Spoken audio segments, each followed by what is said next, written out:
Welcome back to Joe Stunner Boxing.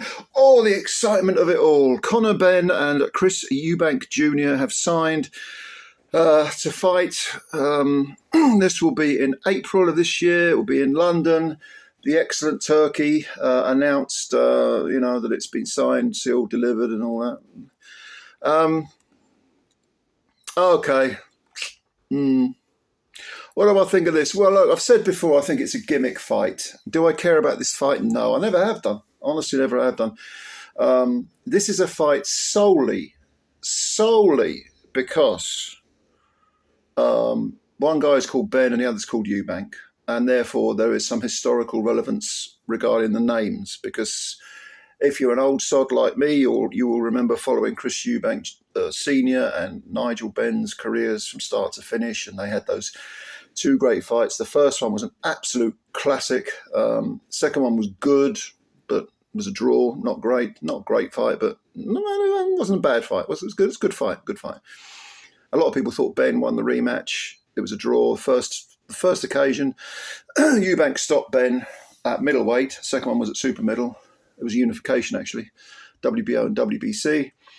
But the first one, WBO middleweight title fight, and Ben was stopped in 9 rounds. He was the champion coming in.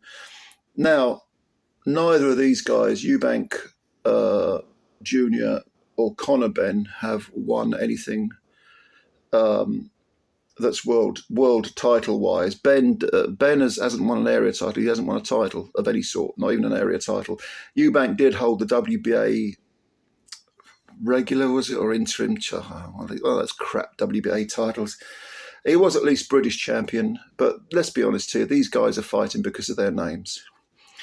And one guy is a welterweight, the other guy is a middleweight, who also spent a couple of years up at super middleweight, much bigger man, Eubank Jr. There was a £10 rehydration clause stating that Eubank is not allowed to come in at more than 170. Ben, in his last 2 fights, has fought closer to 154, I think, than 147. He's fought, I can't remember the exact one. One might have been 152, came in at 152. So you can argue that maybe he's sort of touching the super welterweight limit, but he's nowhere near a middleweight, which is what Eubank clearly is. Eubank, longer dimensions, taller, and so on, and look, this to me, again, I repeat, it's a gimmick fight. But will it sell? Oh, yes, it will sell. It will sell by the bucket load. Why will it sell? Apart from the fact that you've got 2 names that are in the hat. And that's the only reason the fight's happening. Well, it will sell because the casuals don't care about weight divisions. They want big names. They want names that are matched up, big names that are matched up. And that's what we've got here. But most importantly of all, these two don't like each other. And you imagine the build-up to the fight. There's going to be all sorts of,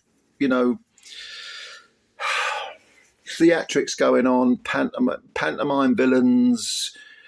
You'll get they're both polarizing kind of guys, aren't they? A lot of people find Eubank Jr. very sort of aloof and unlikable and a bit cold, a bit clinical. Conor Benn can come across as being very immature and quite sort of like a wannabe gangster, very tedious, immature sort of guy, very dislikable, self-entitled. I couldn't give a shit who wins the fight, to be honest. I've no dog in this race whatsoever. And I'll watch it, even though I think it's a silly matchup. I'll watch it, of course I will, because I'm a boxing fan and I'll watch everything that's boxing. It don't get any lower than that fucking Mike Tyson, Jake Paul fast, does it?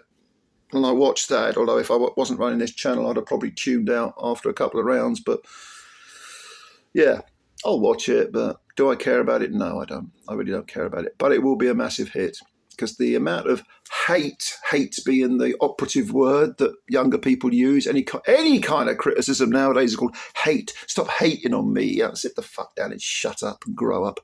But yeah, the amount of hate, and this might even be genuine hate between these two people, will be palpable and will definitely sell the fight. They might even have a little roll around on the cobbles during a press op or something, or the odd chair might get thrown, or then of course there's the PED failure on behalf of Benn, which no doubt Eubank, I'm surprised he hasn't really put the boot in more regarding that, probably because he agreed to fight him anyway for more money, which makes Eubank Jr seem like either a prize fighter or a prostitute, depending on your your point of view. Probably a bit of both.